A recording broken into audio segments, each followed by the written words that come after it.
Hi guys. This video is gonna be a little bit different than the videos that I've been posting. I want to make a more vulnerable video because I want to share what I've been going through, just in case there's someone out there who's going through the same thing as me and doesn't want to feel alone. This video is going to be about me sharing my story about going through depression and also dealing with anxiety, because I feel like nowadays it's affecting a lot of people. So I was diagnosed with depression when I was 12. I was in 7th grade and it hit me bad because I was going to a new school, a bigger school. I was only used to my elementary with being in the same class every day with the same kids and the same teacher, and being in a different school that was way bigger with way more students and teachers, just a different, bigger campus in general, made me feel very overwhelmed, and it was really hard on me. I felt very alone, even though I had a lot of people around me, my friends, my family. I always felt alone because I felt like nobody understood what was happening to me, what I was going through, what I was feeling. Eventually, it got pretty bad to the point where I didn't want to go to school anymore. I felt very unmotivated. I lost interest in a lot of my favorite hobbies. I didn't want to do anything. So my mom took me to see a therapist, and that's where I got diagnosed with depression. And that therapist helped me a lot. She helped me get out of the dark place that I was in. She helped me with finding exercises to do whenever I would feel a depressive episode coming on, some breathing techniques to calm me down. Eventually, I did start feeling like myself again. It did take some time, and it was very rough on me. It took, I want to say about 1 year to get past that first part, because then it hit me again when I was in my freshman year. I was 15, and I think it triggered my depression again because I was finally in high school, my first year of high school. Everything's a lot different. There's way more pressure now. And I think that made my depression a lot worse than when I was first diagnosed. It did hit me a lot worse. And I didn't have my therapist there anymore. So I couldn't go back to her and be like, hey, it's happening again. I need help again. I was in a really dark place, and it took me a while to get out of it because, again, I didn't have any help from a therapist.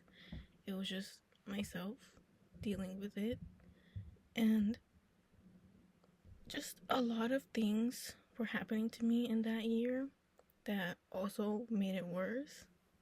And I was having thoughts about not being here anymore, which I never told to my parents because I can't imagine telling them something like that and then them having to worry about me even more. I didn't want to do that to them. So I never told them, and I don't think I ever will. I don't think I want to, because my mom especially is very religious, so that would not be a good idea to do. But I did get out of that dark place. It did take a while, and it was very hard, but I did it. And my depression started getting pretty good. Um, I do have a few depressive episodes here and there, but it's not really as bad as it used to be, which is a good thing. And I'm glad that it's not as bad as it used to be. But now I have to worry about my anxiety. And my anxiety came after my depression, obviously. I'm not really sure when, but I've been dealing with it. I've been dealing with it from when I can remember. I've been dealing with it since my junior year. And that's because in my junior year, that's when we were all in lockdown. Everything was online. We were all at home. And I also lost all my motivation to keep up with my schoolwork because we weren't at school. We were at home. So I thought I could just get away with not doing anything. That ended up putting me through a lot of work in my senior year. And that's when I felt the most stress because it's my senior year. That's when I graduate. There's a lot of pressure, and then senioritis hitting. And I had to do a lot of makeup work because I failed all of my classes in my junior year. So doing all of that makeup work and then having to do the work for my regular senior classes gave me a lot of stress and a lot of anxiety, especially because in my history class, we had to do a lot of group projects and a lot of presentations. And obviously, with presentations, I don't do good at that because having to stand there in front of the whole class and the teacher, and having to talk, I felt really like small. And since I'm not the brightest, I was always pretty much the dumb one in the group, so I would never really talk. Eventually, my history teacher did catch on to me being anxious.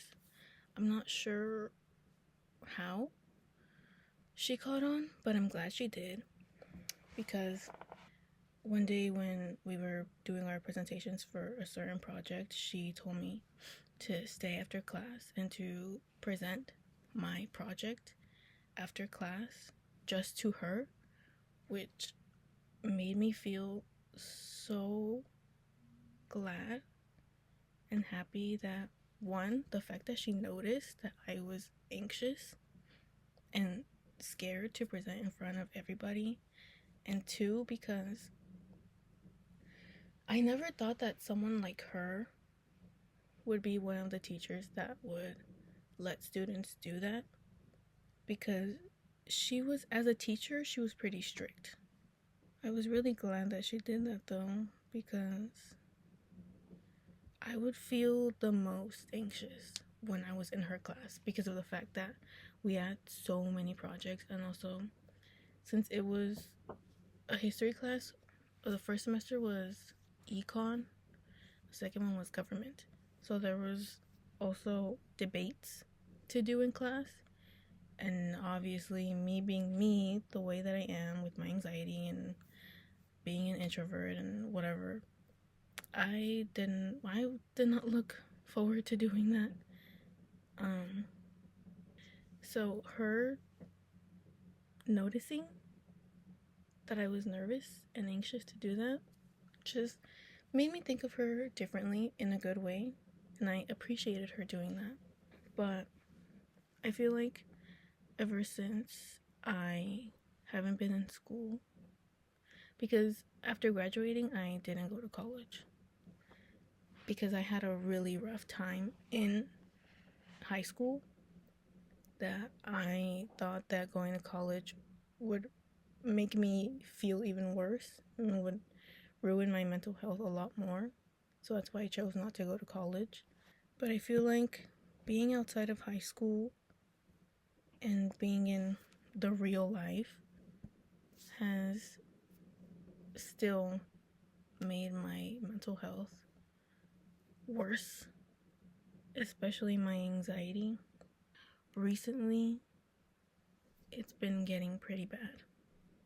Last month, on December 18th, I went to the ER at like 3 in the morning because at 2 in the morning, I was in bed trying to sleep, but I had been feeling a lot of heart palpitations. And if you don't know what that is, it's basically when you feel your heart skip a beat and then it comes back to beating normally. I had been feeling those heart palpitations for a while. Even before that night, I had already been feeling them for about a week. And they were only getting worse and worse by the day. So on that night, that's when I guess it just got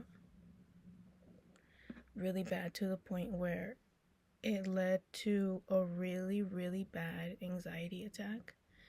But at the moment, I didn't know that it was an anxiety attack. I thought that I was just about to die because it felt so bad. And it wasn't because I was feeling really anxious, because again, I didn't even know that it was an anxiety attack until later. I felt like I was going to die because of my heart palpitations.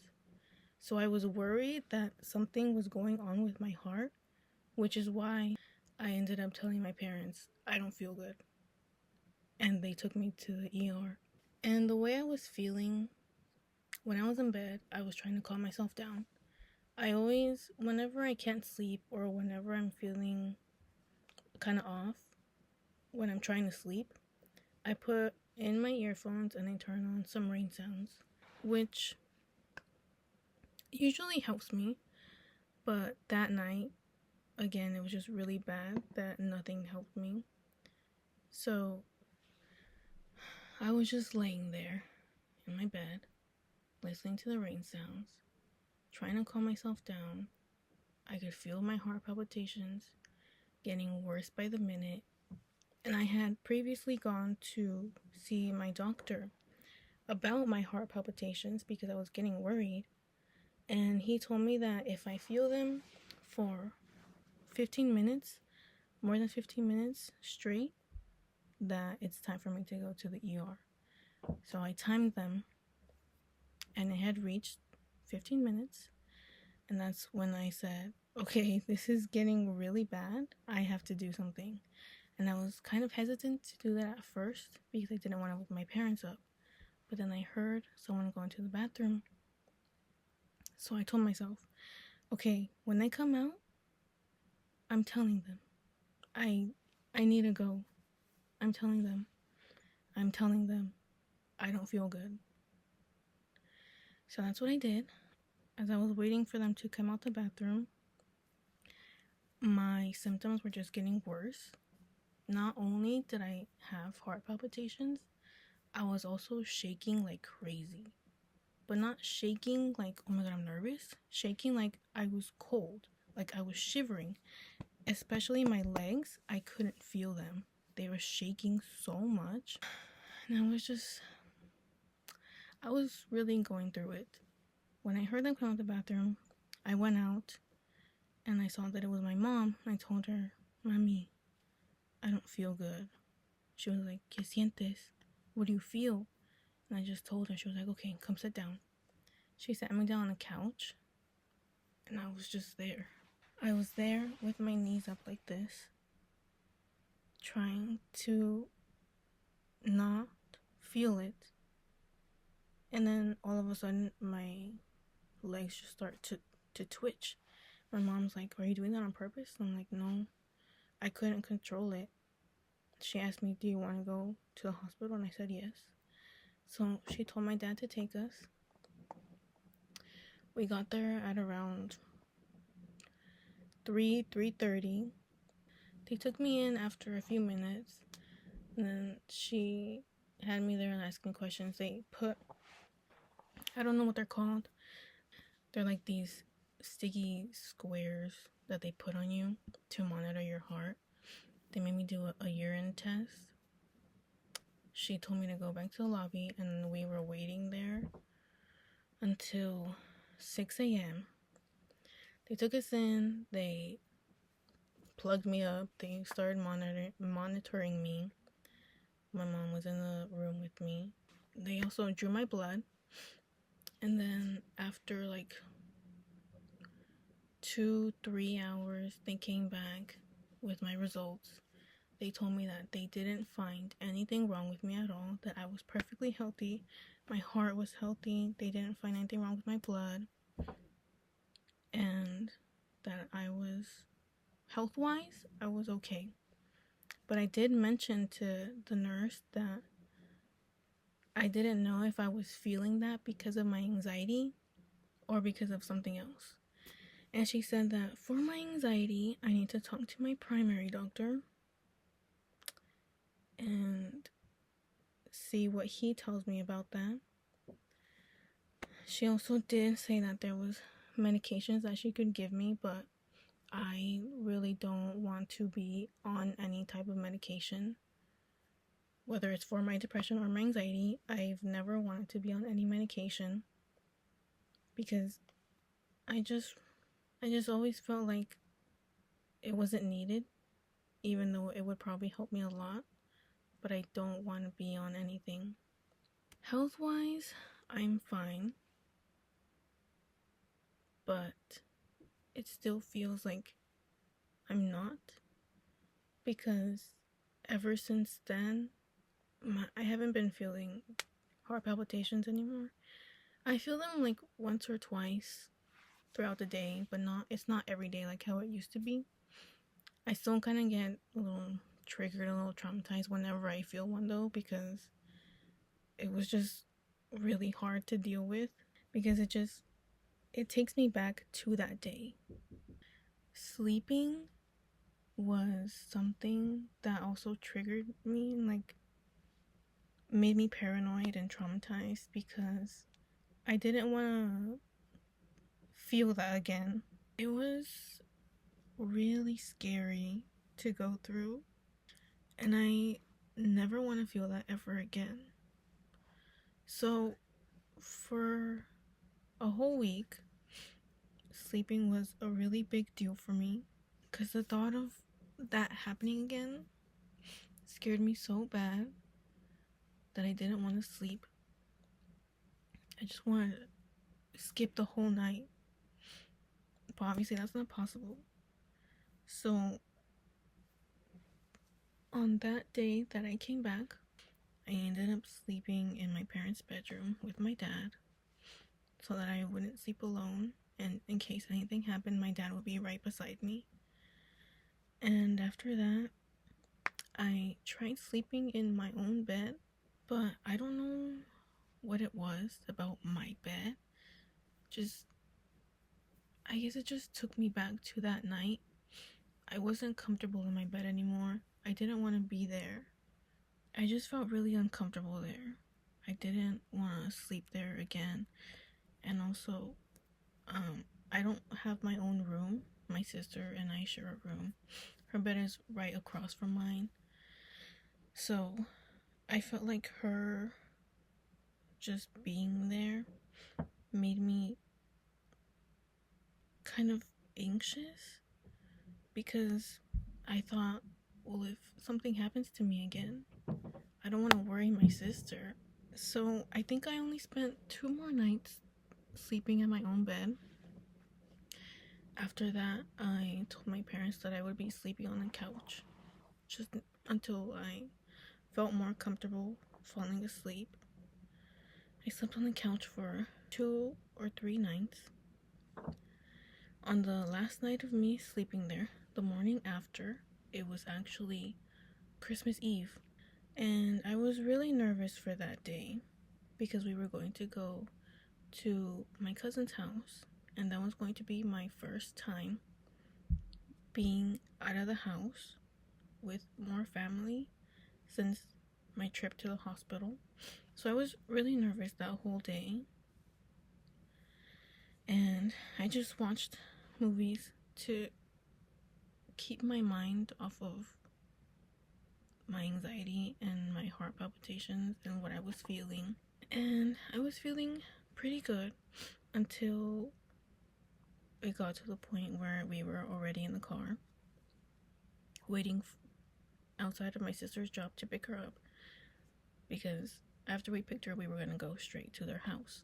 While we were waiting for my sister, that's when it kicked in that I was going to be at someone else's house and not my own house. And that kind of scared me a little because I thought, if I start feeling anxious, I'm not going to be at my own house. I'm not going to be able to be in my bed to calm myself down. So I started having a mini anxiety attack in there, but then I started watching a YouTube video and then I felt better. Then we got there and I was feeling a little anxious for the first few minutes, but I ended up having a really good time over there. I was also scared because that was going to be my first time falling asleep late again. And I was scared because I just felt really traumatized because I didn't want the clock to say 2 again, because 2 a.m. for me, it just took me back to that night. So I didn't want to come back home too late or go to sleep late. But that night, that was my first night sleeping in my own bed again after 3 nights of sleeping on the couch. And I actually fell asleep really fast and I ended up having a good night. The next night wasn't as smooth. I did have some trouble falling asleep, but it wasn't too bad. But again, I was just scared that something would happen to me again. But after that, I started feeling a little bit better.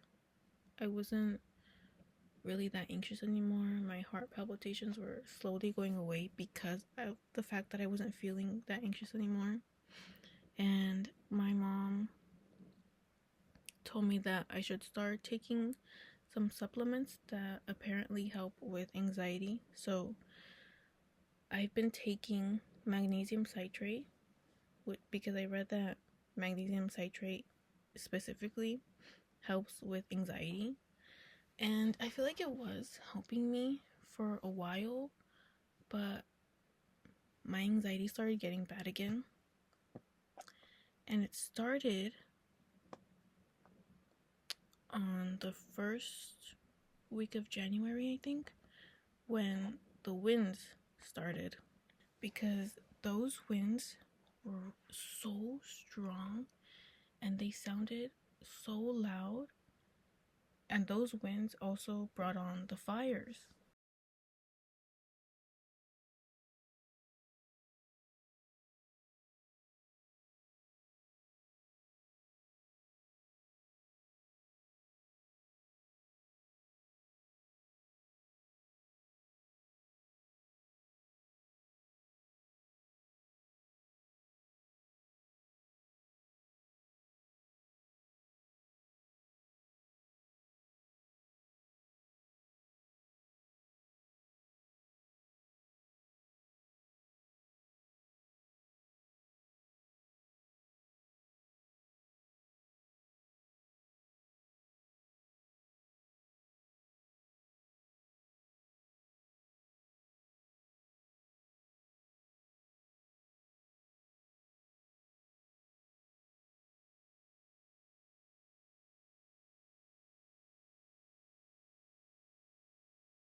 All these weeks, I've been feeling really anxious.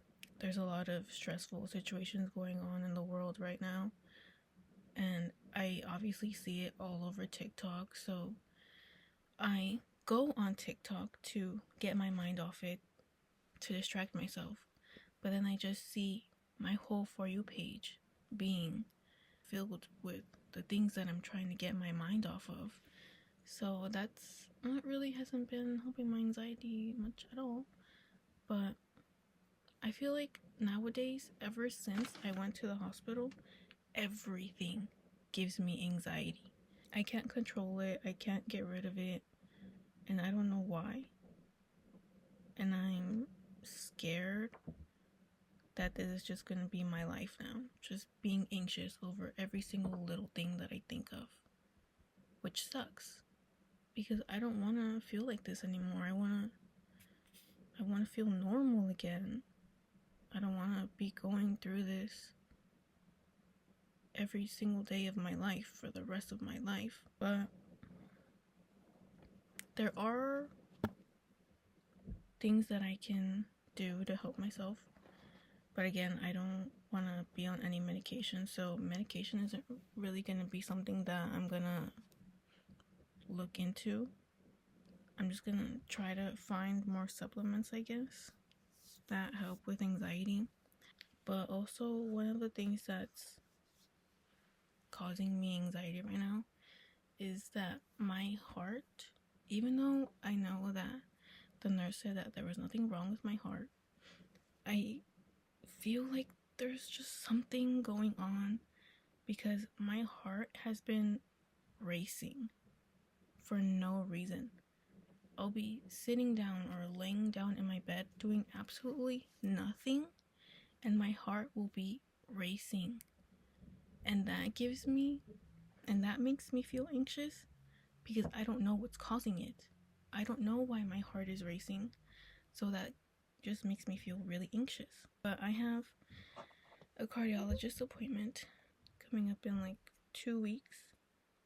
I guess then I'll be able to find out if there's really nothing wrong with me or if there is. But for now, that's another thing that's making me anxious. And I hope that after my results come back, I hope that they find nothing wrong and that helps soothe my anxiety at least a little bit, because it's really exhausting feeling this every day. I'm constantly in a state of anxiety, and it takes a toll on me because I'm tired of feeling this way. It's really hard dealing with it and feeling it every day for the whole day. It's really hard. So the reason why I'm sharing all of this is because I just want to let people know that if they're feeling the same thing that I am, that they're not alone. They're not dealing with this alone. Even if 5 people watch this video, I want you to know that you're not the only person dealing with this. And hopefully it'll all be better soon, because it really sucks to be feeling like this. Also, if you are currently dealing with this too, or have dealt with it, and you looked into some supplements or some natural remedies or something that helped you feel better, let me know what you took so that I can look into it and possibly take it too. Anything that's not medications though, anything that's not prescribed, because again, like I said, I don't want to be on any medication. But I hope that this maybe helped someone feel better about their situation if they're going through the same thing. Thank you for listening to my story if you made it this far. And thank you for watching my video.